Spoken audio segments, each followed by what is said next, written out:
Hello, so I'm here in Helleborine Greystones along the Three Trout stream in Farrankelly.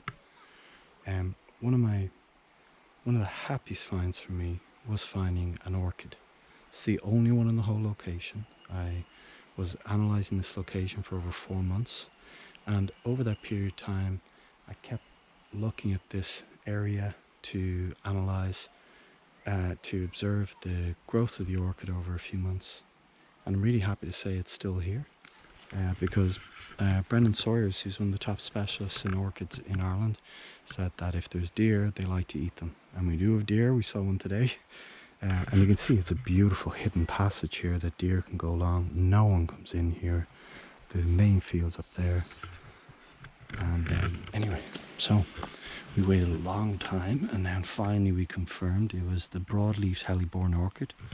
That's the first time this orchid has been recorded in Helleborine and in the Greystones area. It has never been recorded before, but recently, now that you can see the other 3 stands here. Recently, now that I'm beginning to understand a little bit more about what to look for, I then went to Kilruddery and I went searching in the same way that I did for this one. You know, I just very quietly sat down and look at it here. Let me make sure we've got a nice view. There they are there, look. And I love always talking about what's around them, you know. So we have a beech tree directly above us. We have ash stands right beside it. We had enchanted nightshade, which was growing along here. We have ivy. And moss usually goes with beech trees, of course. And then right beside them, and now look at the dapple light. You know, it really is amazing. On this side, very little. You got a tree and a tree, but little bits of light come through that create this dapple light for the orchid. You'll also notice there was the beech sickener, a beautiful red mushrooms growing all around it as well. So there could be, you know, a co-relationship there. And then at the moment, we've got another mushroom growing. I don't know what it is, but there you can see it is there. It's growing throughout the site, so I'll photograph those now. And is that a nice specimen? No, that's just beech nuts. One of the things I learned from Brendan Sawyers, which was very interesting, was, and this has to do with the chemical war that takes place with all plants, insects, etc. The beech tree has a number of toxins within its leaves, some in the nuts.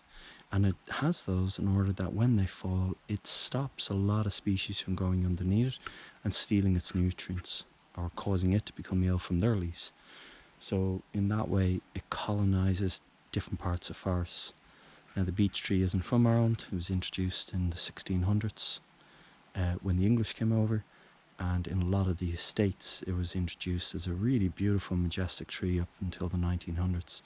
On this site here in Farrankelly, there's a number of beech trees, and some were taken down because they were nearly 200 years old, and beech trees can become weak. There is a beautiful, and yeah, there's a squirrel. See him? So we saw a squirrel running along. Brilliant. That's Angelica sylvestre, that beautiful plant in there, the white one with the big head. Anyway, on the beech trees, they're really, really amazing, majestic trees. You know, I've really grown to love them. Even though I'm really into my native specimens, I have to say they're so important if we want our wildlife to come back and our insect populations. Most importantly, to support that trophic level that supports all other levels, we must, as I always say in all my videos, 50 to 20% wilding of Ireland. 15 to 20% over the next 30 years. And the majority of it needs to happen in the next 10 years. So that's really important. We need to purchase land. Any land that's within Quilcha stock that isn't been used needs to be put back. And and start really turning our country around again. But anyway, here is the broadleaf Helleborine orchid. As I said, I was so happy when I found this, and I encourage everybody to go out and do their own research in nature. I know so many people are doing this now, but I really encourage people to go out, enjoy the process of that. It just really is amazing, you know. You really feel like you're part of protecting life and giving life. And as a man, because obviously I can't have a child, it gives you that connection, you know, it gives you that connection with life that only women can have. You know, it gives us that really amazing connection with birth and the protection of things. And in a way, when you protect things, you're kind of giving birth to them as well for the next season. And yeah, it's really beautiful. So thank you very much. Goodbye.